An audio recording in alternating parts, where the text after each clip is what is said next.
third place match here. Cloud9, everyone's expecting to be the third best team or the top 3 team in North America to make it to Worlds. Ooh. We heard Invert say that FlyQuest want to shake that up, and an upset here would be good about doing that.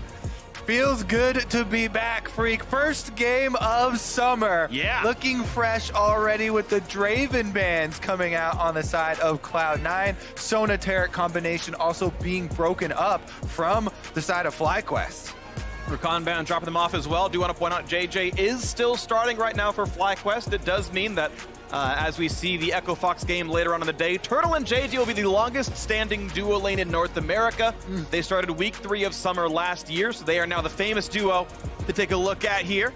And they have been very good for FlyQuest. It's been a pretty good year for them so far, and they're the most likely to crack into that top 3 going towards Worlds. We see that Yuumi is dropped off the ban list as well. Apparently Nocturne made an early appearance. Don't worry, we'll get that sorted out soon enough. But it is still the Draven and Rakan ban on the Cloud9 side, the Yuumi and Sona ban from FlyQuest. Yeah, we can continue to update you on the bans while we're working on this. A lot of support focus here. No surprise that, you know, the Rakan, another one of those flashy initiators, has been taken out. But Yuumi, we were super excited. You know, first games back in summer is available right into the ban bucket here. That champion. A lot of people have been kind of on the fence about it in solo queue, but it definitely has huge power, especially early on, poking in lane phase. Yeah, it does deal a lot of damage, actually a bit of a mage support in that regard. Rek'Sai, by the way, has been banned out by Cloud9, answered by a Jace ban in here for the FlyQuest side. Keep in mind, we are still on 9.10 here for week 1 of the LCS, so all the 9.11 nerfs, such as the ones onto Jace, do not exist right now in this world. Cloud9 first pick, Galio. Galio is another champ who was nerfed in 9.11, so still top tier support, and is going to be grabbed right away, almost definitely going to Zeyzal. Yeah, something we saw a lot of in international play at MSI. Yeah. Bottom lane engaged supports. The Galio with taunt flashes, with Ignite, definitely a very strong combo for possible 2v2 plays. And I have to say, Wild Turtle and JJ, as you mentioned them now being the longest standing duo in the North American LCS, last spring, I think they were the most underrated. They consistently got lane 2v2 kills by themselves. Yep. So it'll be interesting to see how they do go up here. Updating you on some more of the picks. After the Galio pick by Cloud9, FlyQuest answered with the Aurelia and the Ryze. Aurelia and Ryze. And what's funny is we had some pregame chat where Pobelter and Niski were bantering, and Pobelter called out a 1-in-17 Aurelia that Niski played in scrims. So I enjoyed that one. Grabs it himself, though. Keep in mind, if you want to see more Aurelias beating up on Danish mid laners, or I should say European in NA mid laners, ProView, sell out real quick. Check out Pobelter, and maybe he'll have a good one there. Aatrox gets grabbed for Cloud9, probably to Licorice, and Niski's going to be on Sylas here as the final picks get rounded out, and FlyQuest then grab Braum. Yeah, a lot of the meta has been very similar, with these super powerful, flexible picks for solo lanes being high priority. Aurelia Ryze on one side, Sylas answering on the other side. This is not a very big deviation from the international play that we saw on stage. What is going to be different, though, is that it is, of course, new Aatrox. Those who have played solo queue, I'm sure you've seen him terrorizing your games. But it is the big changes where his passive auto attack heals him for a whole bunch. His ult doesn't revive till he gets an assist, and heavily amps his own healing. So he's a gigantic drain tank. He's basically mooted with more damage. Yeah, very strong champion. It's super scary when he's ahead, right? Because you can reset, get the ults, get more speed. But that being said, like, the weakness of it not reviving you. Hey, we're back! It not reviving you if you don't get the kill can sometimes mean, you know, for junglers, I do like to focus Aatrox lanes if they get behind early. You can try and keep them behind and make it that way for the majority of the game.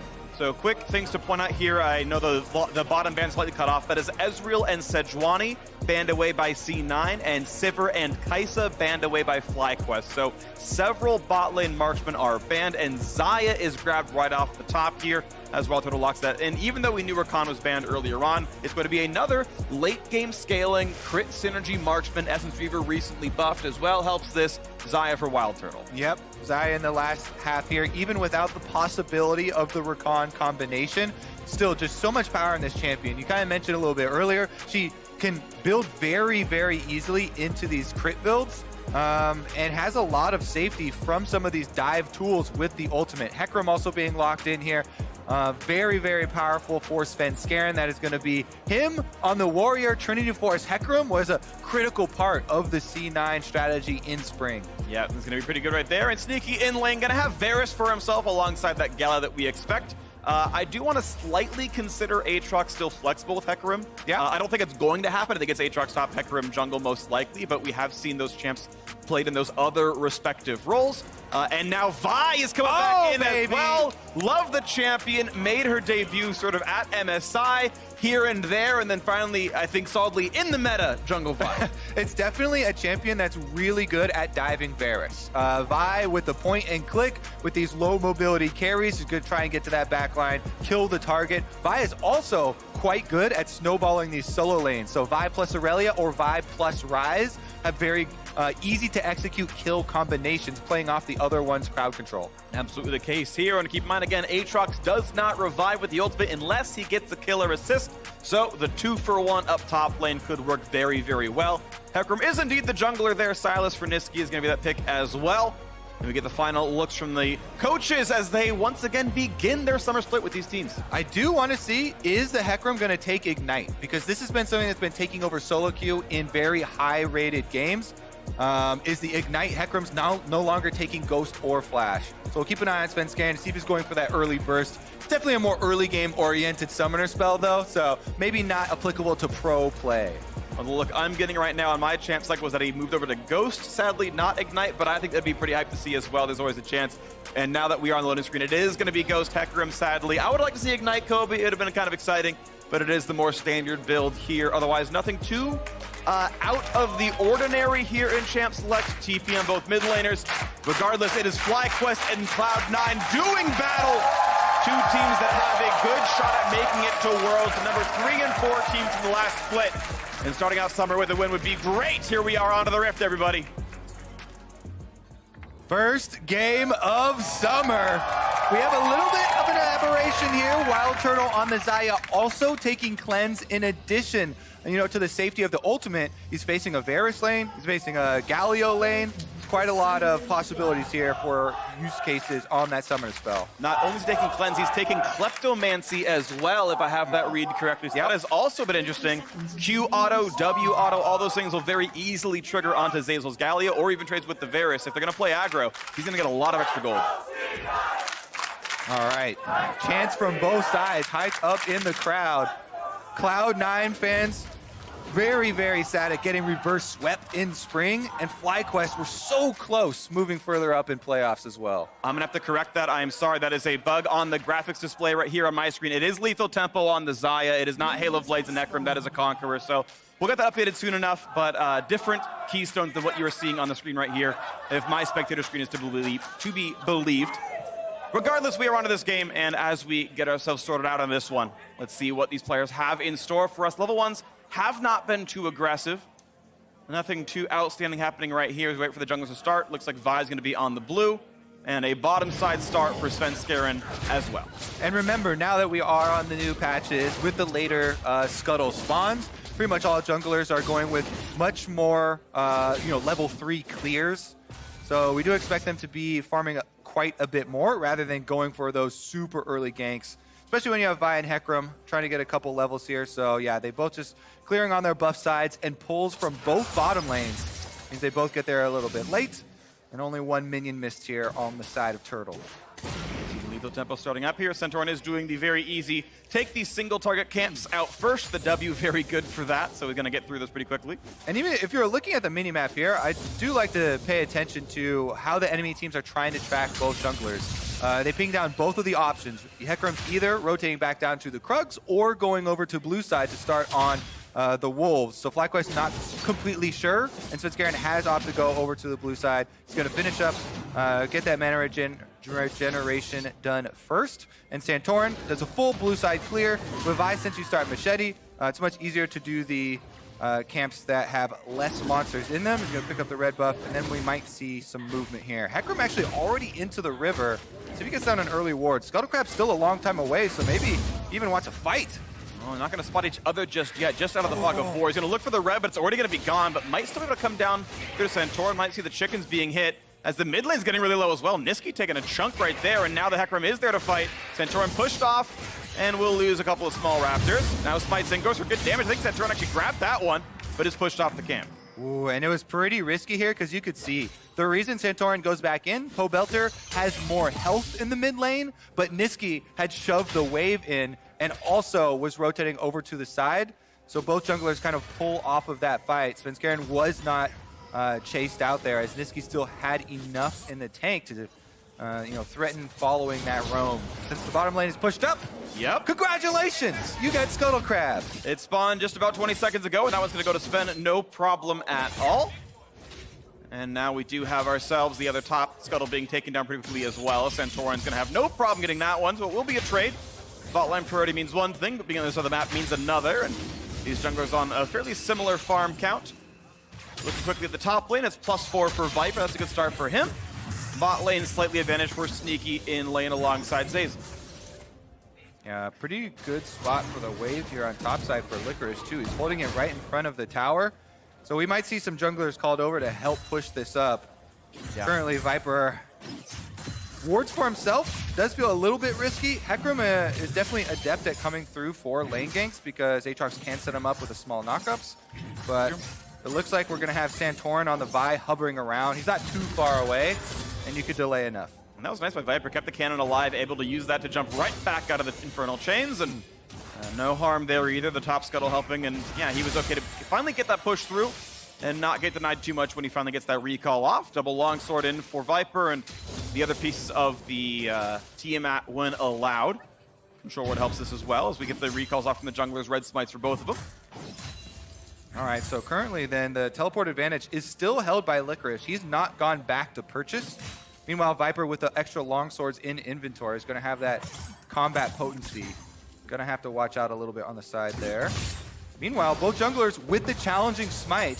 I do expect some early combat here from both of those guys. They do get very, very powerful level 6 all-ins. All right, so we are just waiting. As you mentioned, there is a chance of the early aggressive ganks because of the challenging smite. So far, haven't seen it just yet. You've seen Viper play very safely. You saw both his E and his W clearing out minions on the top side, trying not to get picked off. Quick recall out from JJ's Braum here as well. And now they fight in the top side. Oh, he's so low! The first blood of the first game of the LCS goes to Viper. He wants you to know his name. Oh, it's the new rookie of the split taking down the old as he goes for the dive. Remember, Licorice had not purchased, still was on the level 1 items there. Oh, he's got a vial. Yep.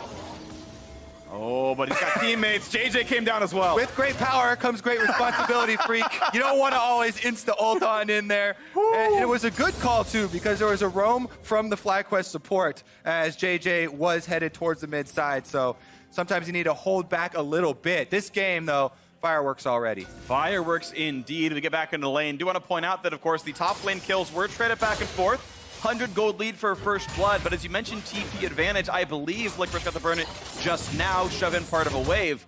So that 100 gold cost for losing that fight early on means he can now fight Pobelter, level 6 with both these, and there's the fight! There's that great power, and the responsibility falls on Pobelter to die. Leaves behind the control ward. There's the vision that they wish they had a little bit earlier. Licorice gets some revenge with a roam down. Whew! That was nice. That's the payoff, Kobe. You called out the TP difference. That is what happened there. Roamed into mid, saw a piece to fight. Now Licorice pops Seal, takes plenty of damage. Can he do enough? He can't stun him! And Viper takes him down again! Oh, we are just having clapbacks on clapbacks, Freak. As Viper will avenge Pobelter this time. And this top lane is a bloodbath. Meanwhile, down on the bottom side, some deep vision for Cloud9 as Niski and Svenskeren went on a duo roam into the enemy jungle. This is exciting stuff right here. So a gold lead for FlyQuest. You can see 500 up for them as they push on through. We can watch that topside fight again. Yeah, I mean, you talked about it a little bit earlier, but Aatrox not going to be able to have a revive. Actually, this is the level 5 earlier one. Conqueror is procced. Viper going for it on Aurelia. This is what prompted the initial dive that got us all hyped up. He flashes for it. He actually dinged level 6 on that. He'll use that level 6 in this next replay to get kill number 2 on Licorice, who was trying to walk back to lane. A little bit greedy on that inside route. Him hugging the wall there allowed an easy stun for Viper. being up against the wall, already using the dash, meant that there was no way Licorice could dodge that stun, and it allows Viper to go for the all-in. Now he's the one wearing the bounty. He's got Tiamat as well. That really helps with Aurelia being able to shove the wave, off of those resets. Yeah, that kill picked up, and then a bit of a farm lead now as well. With you can see, well, that's getting answered, so that's not going to mean too much anymore. But still did a good job as the mid lane still pretty close to equal. Small lead to Pobelter, and keep in mind he was killed by the opposing top laner, so that certainly makes it even harder for the Rise. All right, now as we're looking forward to, and keep track of all these summoner spells, because with so much fighting on the top side, remember in Champion Select we talked about Vi looking to snowball these solo lanes with that ultimate. Single target, point and click, hard CC, extremely good, at helping snowball either of those lanes. But it's actually the C9 solo laners that are invading FlyQuest and the Vi to try and keep track of Santorin and cut those plays off before they even get started. And still has his Raptors, and now suddenly a silence. There's the Aatrox as well. He's got flat. Doesn't get very far away. Puts the ultimate, but he's got no way out now. Can't get the Q off either. It's the solo laners ganking the jungler. Woo! The tables have turned, my friend. That's how you avoid getting hit with the Vi ultimate. You invade, go look for the kill. And that's because both Licorice and Niski are consistently shoving up their waves to allow them this 30 seconds between each wave to go on very aggressive routes here and invade Santorin. Now he sees his ward go down. He goes over to auto-attack the ward to try and clear it, but they had no vision on Licorice. They thought it was just Niski, and once the Aatrox comes down, Pobelter knows that that is a losing 2v2. He has no part in it. Yeah. And that is going to be another successful C9 invade. But this game has been back and forth with so many kills being answered, mostly from Viper on the top side, getting them back to FlyQuest, that the goal is still very much close. And neither of those solo lanes has been snowballed out of control. You can see only 600 gold separate in the top lanes here, and even with the gold deficit, Licorice has been doing plenty here in this one. The mid lane pretty close by as well, but Pobelter's been a bit more locked up into his area. The bottom lane not too far apart, but it is a pretty reasonable lead for Sneaky here. It definitely is, and the bottom lane are trying to do their part, as you say, focusing mostly on the farming up, because both these teams have drafted such powerful solo laners that they're looking for kind of the meta that we saw on the international stage, where getting the solo laners ahead, you can transition later into the game to pushing out the side waves with either the Rise Aurelia side or the Silas Aatrox side, and that's where most of the focus is. All right, Licorice back over the wall to take the farm that he has been thrown toward. Viper getting a farm lead, a lot of this I think because of the Licorice roams, but that is something that will maybe pay itself off further down the line as 100 CS Aurelia. We've seen a lot happen there. And Santorin back out on the map, on the back foot here, but does have finished Warrior, can make him a bit better of a fighter. Sees no wards around, goes back up top side of the jungle. There's Krugs to take. Yep, both junglers on pretty equal footing here. Good timings on their Warrior enchantment completions. Hecarim with the move speed on Boots, a little bit of an advantage, as well as the extra level. So we'll see where Svenskeren goes with this next ultimate. The Ghost is a much lower cooldown summoner spell and gives combat effectiveness in addition to the mobility for Hecarim. So Svenskeren actually has quite a bit more options than Santorin right now. And with the supports recalling and going for roams here, you can see C9 taking advantage of that fact and using the duo to actually clear out a lot of those wards. Ruler placement does come down for JD to track that one gank path, and with supers on cooldown, it's not going to go down for a little while, as Viper puts an aggressive ward himself and hopes to track more of the movements that might be available to Svenskeren, and pretty much anywhere he does go aggressive should be spotted out by FlyQuest vision lines. Licorice tries to figure out what did go down, and roams back down, maybe towards the blue buff. Says, okay, the control doesn't put there, but maybe somewhere else, and back to lane to grab his own farm. Mid lane still trading very equal in CS. And we're getting access to the ultimates as well. Pobelter with the Rise ultimate can threaten to roam to each side of the map. With Santorin and JJ actually starting up this dragon after Pobelter pushes the mid wave, they should be able to burn it down before any answer comes.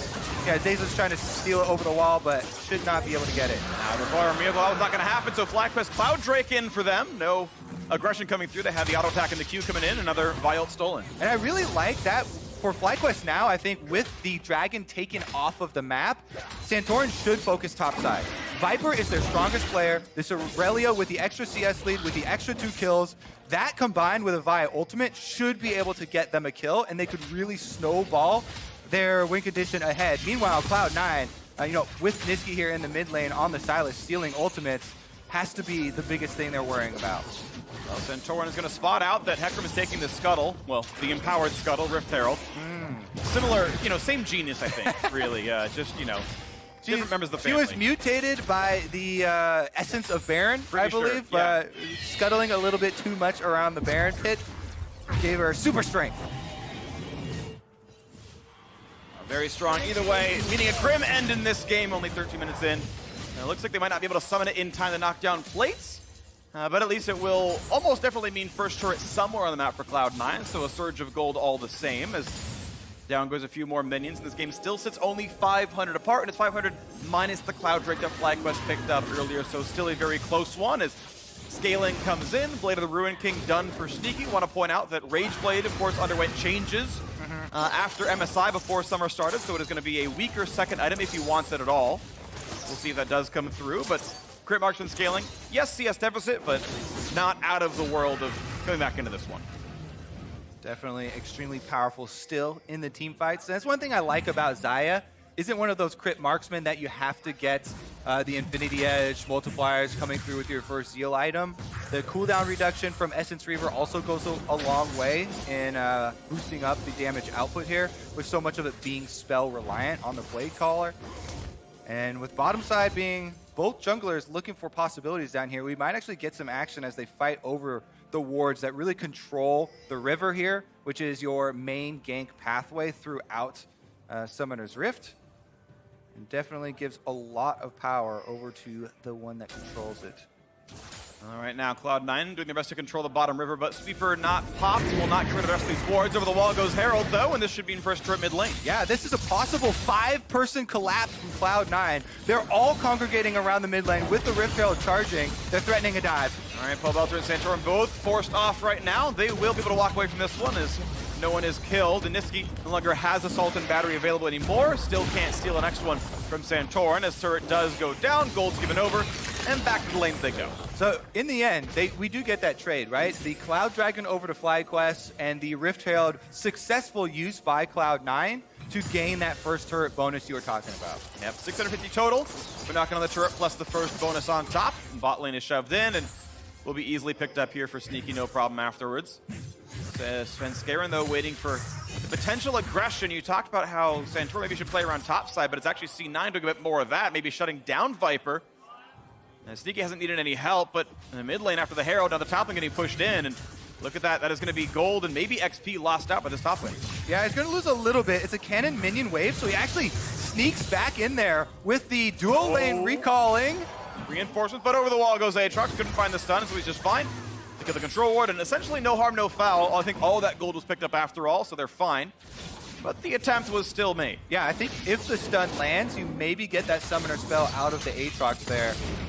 But not going to be able to find that stun this time around. And Licorice saves the Umbral Dash, gets over the wall just fine, and exits. They avoid the recall there. Every time you have the duo recall, have to give the extra 30 seconds of safety, because that support could roam to either side of the map and really turn around, one of those 1v1 situations. To get another look at the bottom lane right now, I want to point out how many wards actually FlyQuest have put down inside the lane. There's 2 inside there, as well as these ones up the river. So it's a lot of vision that pretty much completely tracks Zeyzal at all times. They know if he's lurking in the lane. You can see those 2 wards right there. They know if he's roaming up towards mid. It's almost impossible for him to sneak out, so no surprise there's 0 assists on those players. Yeah, I actually feel like FlyQuest have done a better job tracking the Galio than C9 have been able to track the Braum even, which is kind of crazy considering the difference in mobility of the two champions. I really do think, though, with Trinity Force completed for Viper, this Aurelia is the FlyQuest story. Infernal Drake's coming up now, so we'll see how that story plays out, because he's got teleport. He could just go for the recall and try and walk down there, then use teleport to get back defensively. But we'll see if FlyQuest actually pull the trigger here. Infernal Drake is a very big prize. And that is spawned just right now, so this is something to worry about. You can see C9's vision, and it's not too bright. They've got a very little bit. They see now 3 right there as Hazel walks away, takes the root though, and gets chucked about 2/3.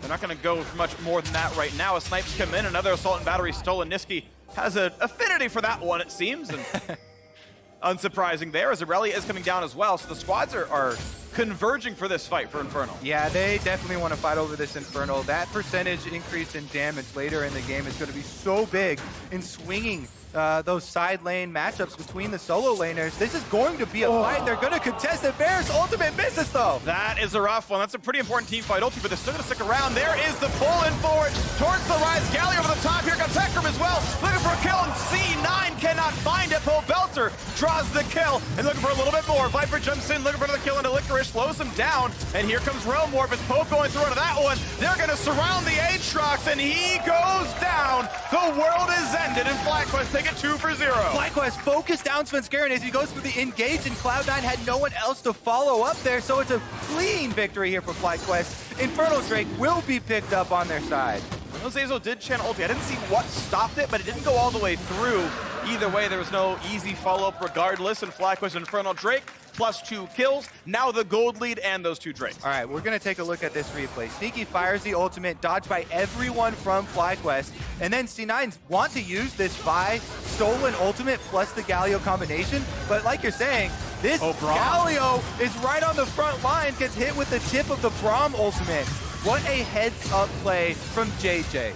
The guy where they just brought in a new support on the team. JJ, though, very big team fight play right there. He wins them the mid-game with that Braum ultimate. That wins the team fight, gets the Infernal Drake, and it gives FlyQuest the opportunity now to push up their wards. This is an impressive start now for FlyQuest. They were the team on the outside looking in. They were the very obvious 4th best team in the LCS, and C9, a lot of people thought we're actually the best team into the spring postseason. Just didn't quite get that victory over TSM in the semis, and this is a very good look. Definitely true. With the 2 elemental drakes, that's a big advantage. Cloud9 still have plenty of gold to work with. So until the side lane towers actually fall and we start to see the takeover of those 1v1 matchups, maybe we'll hold off on calling the complete win of the mid game, but yeah, I mean, a huge step. Level 11 here for the Hecarim as well, and Cloud9 are looking to position on the top side. And both squads kind of lurking around right now. A couple of wards down, a couple of sweepers pop to look for it. Vision over the Baron pit just in case. A little bit of nervousness out of the FlyQuest side. They're going to be fine here. And Turtle, you can see how far back he has to sit right now. Knows that Hecarim Galio's not up right now, but it will be soon. That combo is pretty much death if you can't outplay it all, and is smart about playing it a bit safely here. Takes the wave on his side of the river. Yeah, that's the most dangerous thing about the map setup right now. Mid tower being down on the side of FlyQuest, I mean, they have to defend their own jungle, with their bodies, with their wards right now, trying to keep track of the roam.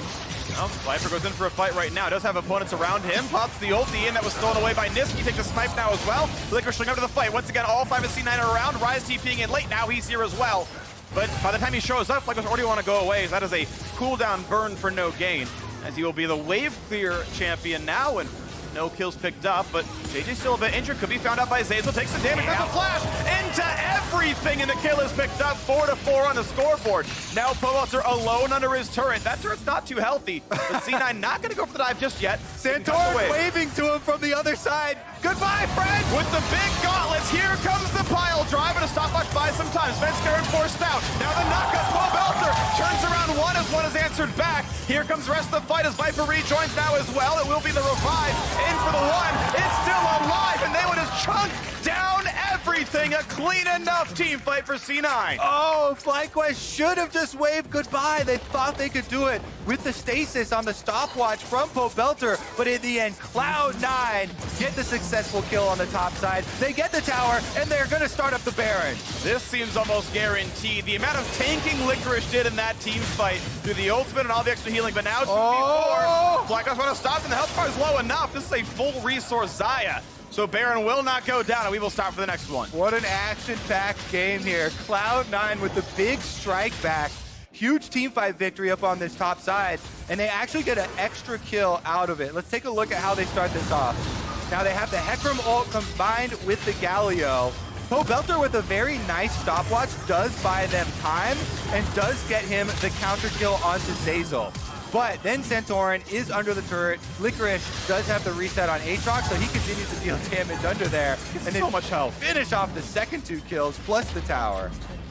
And this is the guy, right? Like, keep in mind, your ulti gives you bonus healing while it's on. He's got Triumph. He's got a bunch of points in E, which is Omnivamp in the first place. There's a Death Dance now. I don't know if he had it back then, but either way, just healed an absurd amount and tanked through like 7 turret shots. Top side, though, Niski's going for a 1v1 exchange with Pobelter, who's given really good damage. A solo kill from behind. Woo! Woo! Pobelter, North American top 10 mid laner, self-proclaimed, is able to find the solo kill as Niski goes aggressive and has no way out. That's a really big pickup right there. It means the game is within 1,000. Sven wants his attempt here. Shields come back in. It's pretty good trading though for Pope. And yeah, not a chance. Sven's gonna run right back away. Yeah, there is a Galio here. Zeyzal doesn't have his ultimate, but he could walk up there and try and 2v2. C9 now looking to defend on the bottom side. Viper's gonna finish up the turret though. Trinity Force Box come in, turret goes down. FlyQuest actually winning in the turret game. Once again tied in gold. These teams are playing neck and neck, and look at that. Infernal number 2. Sven does not have Smite. Fly don't know that, but if they stay, they will win that battle. Aside from the team fight that they might not win because Cloud9's showing up. C9 committing with the teleport here. Let's see if they actually go for the team fight. Niski has not stolen an ultimate yet. He's looking for the Braum. Nope, gets Xayah.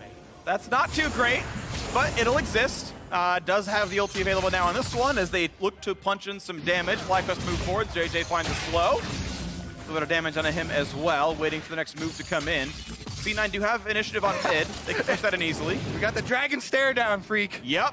Infernal Drake number 2 started up. Actually, FlyQuest leashing it, and Licorice looking for the flank. Just over the wall. We have seen him win some big crucial team fights over that wall specifically. Doesn't get it just yet, but knows he is around and not always visible. Here comes the chance of the spike, picked up there by Sven. Scare doesn't even need the spike, and the fight is on. Galio over the top, and Cloud9 are walking over FlyQuest. It's 3 for 1, make it a fight. And Slash means all 5, and Ace plus the Drake for C9. And just like that, Cloud9 wiped the floor with FlyQuest. Infernal Drake Sven Scared gets the objective. Plus, they dominate the team fight. 5 members down means Baron is easy. This time, Turtle's not here to stop them. This will be claimed. C9's gold lead already 2,500. Make it 4K after they respawn. Take the recall. And it'll be on all 5 members. Sven Scared will revive in time. The smite is not needed. No one's going to get in range. And you can even see FlyQuest. Santorin walks to the bottom side. He knows he can't steal it. Buffs on all 5. Gigantic gold lead Cloud9. All right, we're going to see another replay here where the Galio on display. Big reason why this support was first picked. A lot throughout MSI too, but big AoE. Sven Scared, after getting the Drake, also gets the big Hecarim ultimate, and then Zeyzal with the Galio AoE coming down after that. That is just too much AoE CC for the small river confines to pull out a team fight victory on the side of FlyQuest, and Cloud9 run right over them. Now with Baron buff, they should steamroll through these towers very quickly. A lot of crowd control in that team fight comp. They all pressed R, and it went really, really well their way. Black Cleaver in for Santorin, gets his second damage at him finally. Still tier 1 boots, feels kind of bad, but that's just the way it is. Walking around with those brown bags on your feet feels a little bit slow, but they'll get some defenses upgraded pretty soon. Right now, they're just going to have to kind of hug towers and play defensively, though. Wait for the gold that trickles in through your lanes, and don't want to overextend. And there's about 900 gold that needs to be grabbed onto Wild Turtle. He is Pickaxe plus Combine away from Infinity Edge, which is a crucial power spike on this champion. Needs the 900 to get all the way there. And that is going to be several minutes, so this whole Baron power play will be turrets falling without really a team fight breakpoint access by FlyQuest. Yeah, Cloud9 not going to have any reason to stop here. Baron up minions coming straight for the inhibitor turrets. They've actually sent back Licorice, who has teleport right now, to go answer with the Rise split push. Pobelter's about to finish off the turret, but he's going to have to get back for some defense. Let's see what we find now is the turret is being taken down. The Baron's still on for quite some time as a bit of shots come in. The 1v1 of Aatrox versus Rise so far not showing anything. All that C9 have to do is protect this cannon minion. Buffed up cannon minions got this tower down to 50% already with the arrows coming through from Sneaky. That is going to be their way inside the base. That's going to be mid and hip dropping before 28 minutes in, and we'll see what they can do with the rest of this one. There's still plenty of time on the Baron buff. Should be a bit to go still, but what they're going to recall is he knows he can be flanked. And C9 will now go and set their sights towards the bottom lane. In fact, a teleport being used to send Licorice over. They're going to send all 5 right away to blitz this down with the last minute or so of Baron. Yep, they've got so much power here with the Baron buff. Going to be able to wait around another cannon minion here, just chunking away at the turret. They don't have to play it very quickly. You can see Sneaky just standing there by it. Moves in after everyone from FlyQuest backs off. Then Scarin on the left side of your screen, literally just standing there, S-key, buffing up the minions so it takes Viper longer to clear them out. And C9 closing their grasp on the FlyQuest base. More bits of poke landing for Sneaky. Down goes the engage. Now getting good damage. Oh, and the root! They're going to go all the way in for it, and down goes the rise. A 1-for-0, and the dive comes in the backline. Hecarim finds 3, ulted up by Vi. Does die for it. The health bar is pretty low, but that dive actually doesn't get any more kills. It's still just the 1-for-1, but the inhib still falls. Cloud9 have broken the base, but can they siege 4v4? So they're going to walk away. So much taken with that Baron. 2 inhibitors now destroyed on the side of FlyQuest. That dragon fight gave them so many rewards, and now it's an easy reset for Cloud9. They have tremendous gold in all of their accounts. They need to go back and spend. Here's another replay. They're able to get the knock up as well as ultimate from Sneaky to find the rise root here. And then after Sneaky lands the ultimate, Zeyzal does not hesitate, flashes right in, and they've got the team fight. Really like that Torrent's Vile right there. Tags it, and the timing has to be so tight, by the way. Hecarim is unstoppable during the charge, and then Vi's unstoppable during her R as well. So when Hecarim gets almost to the end point, she has to start the R before she gets feared, but late enough that Hecarim stops charging when she makes contact in order to land the stun. So actually, deceptively a hard timing window there for Santorin. Does land it, does get the kill, and might have even saved the game with just that play. Saved it for how long? Maybe not very long, but did save it for now. C9 back out onto the map. Infernal Drake should easily be picked up here, and that will give them even more power to try and turn top lane. Yeah. With super minions going down bottom and through the mid lane, they have a very easy route to end out this game. Meanwhile, damage on towards JJ. He's going to jump back to his teammate and say, I don't want to be part of this anymore. Nice stun comes out of Viper, and they'll walk away and lick their wounds, i.e. finally now done for Wild's Turtle, but it's 3.5 items for Sneaky already, and the rest of the C9 squad is up that 5,000 gold still. Not an insurmountable lead, but a meaningful one all the same. Yeah, very true. FlyQuest here doing their best to hold off the super minions. You can see they've sent Pobelter down to the bottom wave. He's trying to kill as many super minions before they get to the base as possible, so they aren't boxed in. The rest of FlyQuest is going to have to play very defensively and kite until he can get back. He still has his teleport, so he can teleport back at any time. But with the speed that C9 can get off their engage with all of the, Hecarim, Silas stealing, any hard engage ultimate, and then Galio, they might not have time. So the teleport communication has to be very quick if they want to have any chance on the side of FlyQuest of answering. Okay, and watch out for when Pobelter shows up then and how much damage he can do. He does have 3 full completed items. The flat pen build, he can do almost true damage to several members of this roster. 0 MR items have been picked up by Cloud9 across the entire board. So he can be the big threat right here. Now, Baron buff makes sieging a lot harder. The wave clear can actually work this time around. Top lane, they attempt the little bit of a dive, a little bit of a CC by Niski stealing the Braum ulti. Not going to find too much there. Sneaky, oh wow, got chunked out. I'm pretty sure that was Rise combo. And that means that siege is over. Pobelter definitely has been dishing out the damage here for FlyQuest. Their biggest problem is just their base is in ruins. Yeah. All right, meanwhile, a little bit of a brush play here set up for Cloud9. Let's see how patient they are. Oh, over the wall. Not very patient already right away. Licorice wants to find something. Can't quite get that kill, though. And instead, here comes the 2-person taunt from Galio. Hecarim over the top. Big CC. Who's the first kill? It's a 1-for-1 so far. In the 4v4, the Viper going to lose his Guardian Angel. And JJ going to drop as well. Still a trade of equal kills. Another one comes in for the rise. Walter is not stopped right now, but he's got to run away. Temporary numbers lead, though, is FlyQuest. They got more kills. C9 are forced out. Huge stand here from FlyQuest to actually keep this game going. 3 members still alive. they've got to fend off so many super minions that you don't really get to take a reward after a fight like that, though. You kind of have to take out the trash. Yeah, but the major carries are the ones who lived. Viper, Pobelter, and Turtle. They're actually going to go for it. Rotating towards Baron instead of defending the super minions.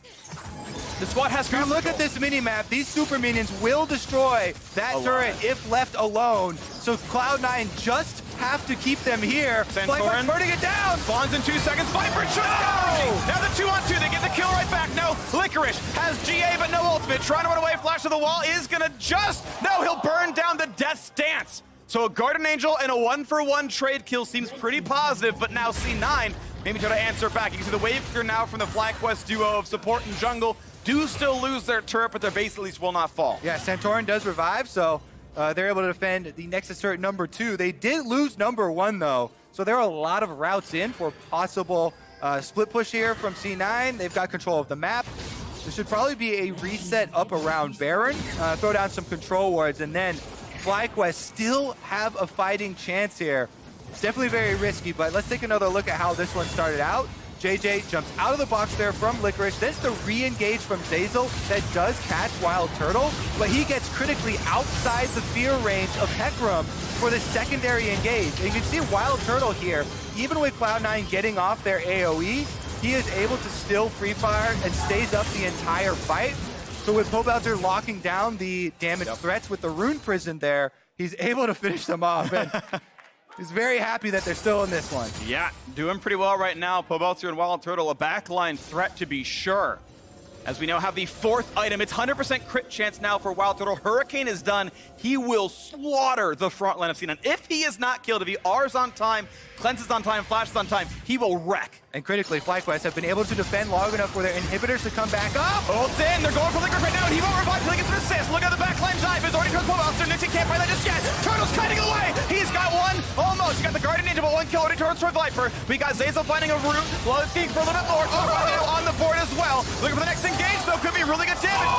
He just stays alive, but shut down by the Silas. These big carries are missing. They are falling, and it is Pobelter left alone against 3. Niski and Licorice chasing them down. Can Pobelter defend long enough? He's got 30 seconds on any sort of backup here coming from respawns. And this is going to be Zeyzal, Licorice, and Niski headed straight for that Nexus turret. They've got a wave and they've got 20 seconds. This seems like it's going to be the game falling right now, and C9 starting their split with a win. Up towards the Nexus, there's the taunt, there's all the damage, they got him indeed. It's the ace, and it's a 36-minute win. Cloud9 start 1-0 in the LCS.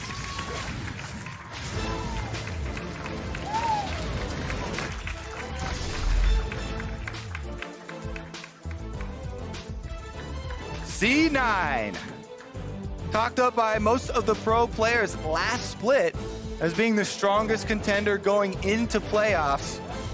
They were very unhappy with that reverse sweep, and they come out swinging day 1 of Summer with an explosive victory over FlyQuest. Very, very strong opener from the FlyQuest side. A lot of kills there for Viper, Pobelter, and Wild Turtle dealing damage later in the game as well. Yeah, honestly, I was still pretty impressed by them. I think they are still a very, very good team. This was one C9 was expected to win. They did do so, and they are currently undefeated throughout the LCS with their sample size of 1 game, but this is what the expectation was. They're a top team.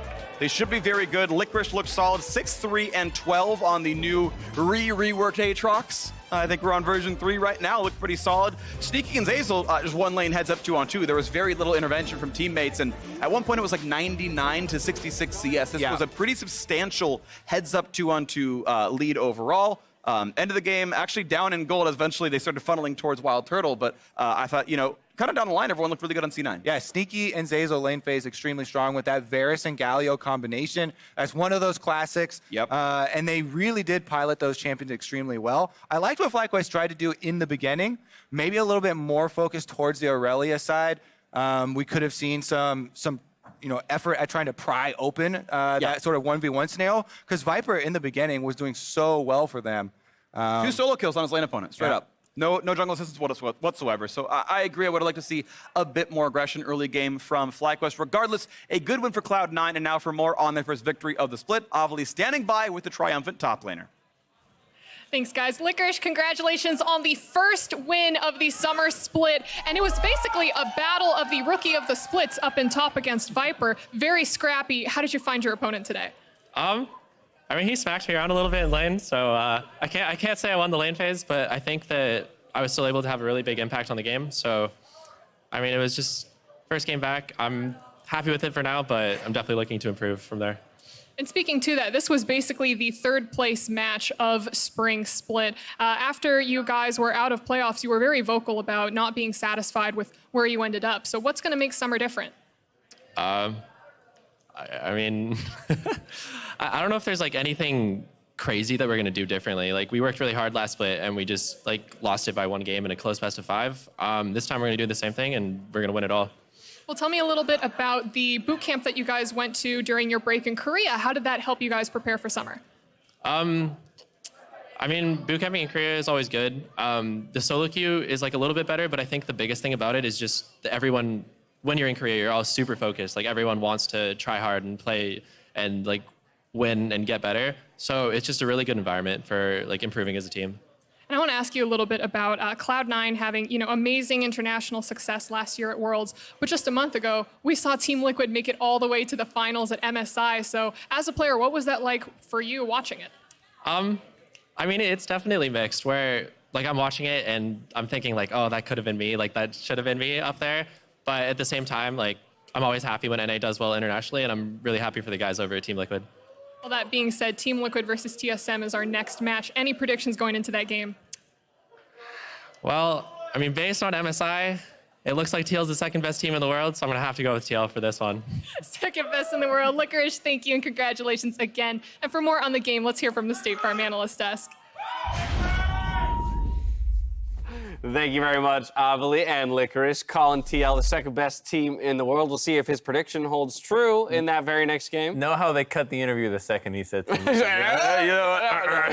I mean, we heard from Steve earlier say that they'll probably be slow starters, but I want to talk about this game here between our 3rd and 4th place teams from Spring Split. We talked about, setting up Cloud9, TSM, and TL as these titans that the rest of the teams are trying to take down. We heard from Invert himself that he wants to destroy that narrative. It is not predetermined which 3 teams are going to Worlds. FlyQuest wants to make a case for it. And this was a very, very close game between these 2 squads. Yeah, I like what I saw, too, out of the draft. Both teams sticking with a lot of the stuff that we saw become powerful in the MSI meta. You've got Aatrox coming in. He got reworked while we were all away and got a lot different of an ultimate. But everything else, the Sylas, the Ryze, the Aurelia, all the same. I didn't like the Vi, though. I think that you cannot like that. Vi against Sylas. You just can't do it. He gets way more value out of your ultimate. Niski was a better Vi than Centaur in this game. That's what happens when you pick Vi into Sylas. He steals your ultimate. He does way more work with it, lower cooldown as well. Like, what? I think that it's a good pick right now. Yes, with the Aftershock, you can be tanky, you can single somebody out, but you can't do it against Sylas. It's just, you really have to go somewhere else. That said, the focus of this game was not necessarily around the junglers or even the Vi pick itself. It really was about the 2 top laners. Again, our rookie of the split from last year in Licorice up against this spring's rookie of the split, Viper. Yeah, good, making good use of ProView right out the gate. Everyone watching the top lane matchup. Viper was really knowledgeable about his trades, knowing he could take this one. Then the flash follow with, still relatively, close to 100 HP Licorice there, knowing he'd get that kill. Does get executed for, but he had a great game in laning phase, built a CS lead, got all these kills. It was really impressive. And the fact that Licorice was able to get so much work done after dying twice in lane with no jungle pressure is a testament to me to how good he is as a player, because able to roam and consistently find Santorin, and then his team fighting was just on another level. And we take a look at the kill participation, 85% on top lane. Like, phenomenal. That is outrageous for a top laner. But you can see exactly what Licorice was talking about in the interview. Didn't necessarily win the lane with that, down 25 CS at 15 minutes, but it really was about the team fights. Yes, both top laners did their job in that, 1v1 to pick up a kill here or there in some skirmishes. but it was around the team fights that we saw things either go well or break down for both squads. And C9 had a lot more of the initiation tools on their side. Yeah, there's a Vi for FlyQuest, but then you also have a Varus ultimate, you have Niski who can steal it, you have a Hecarim engage, and so a lot of these fights came down to like how well did C9 play them. That one, they blew a bunch of ultimates, missed them, and then got wiped. Here on the top side, a very well executed dive. This was really weird out of FlyQuest. I mean, it looks like they're just all walking into the cemetery one by one because there's no chance you can actually survive that dive. Yeah, Turtle's still sitting mid at that point. Yeah, but this was a fight that began with Licorice once again being at the front lines, just as we saw on the top when he found an amazing flank and just walked away with it. This is Aatrox to me saying super high priority. Now, in Collegiate, it was being permabanned. I think that Aatrox is now, boop, boop, you got to start first picking this champion. You mentioned ProView getting used. If you're a top laner out there and you want to understand how to play top lane in team fights, that team fight is one to take a look at from Licorice's point of view, and really intelligent flank over that wall there around Dragon to help set up his team for an ace and ultimately a Baron and then a push for the win in the following minutes. Yeah, but it still was close even after that. They got the Baron, but then they 2 inhibs are down, but they lost a couple fights mid lane, and they actually had to play pretty well to get back to closing it out. So to the earlier point about, you know, the top 3 getting closed in on, it did feel like FlyQuest was super close to winning this game if they played a little cleaner in some of those mid-game fights. I'm going to just give them the credit that it's day one. Everything goes. It's going to be scrappy. It's going to be messy. You couldn't ask for a better way to kick off the summer split with exactly that. Seeing that the two teams positioned next to each other in the standings at the end of the spring split are really still that close to each other, and it suggests that we're going to have a really tight race throughout the remainder of our 9 weeks here. Up next, though, we've got a rematch of the spring finals. If you're itching to see that match from the point of view of Bjergsen or Doublelift, catch every keystroke on the new ProView available at watch.lolesports.com. Pick yours up, and meet us back here for Game 2.